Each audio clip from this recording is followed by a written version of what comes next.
బాడక వద్దంటే ఈ ట్రాక్టర్ ఎక్కించిండు. ఈ డ్రైవర్ అయినా ఉరుకుతాండు బండి.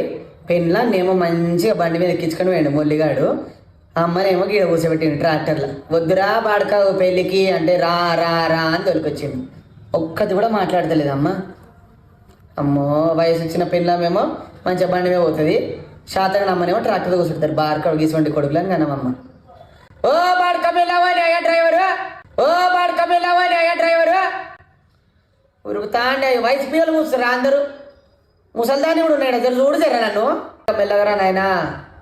మొత్తం కండ్ల దుమ్ము పడుతుంది. బాడక అద్దాలు కూడా తీసుకురాకపోయి పెళ్ళానికి వాచులు, చాక్లెట్లు, బిస్కెట్లు, ఐస్ క్రీమ్లు అన్నీ రాత్రి ఇప్పుడు తెచ్చి పెడతాడు.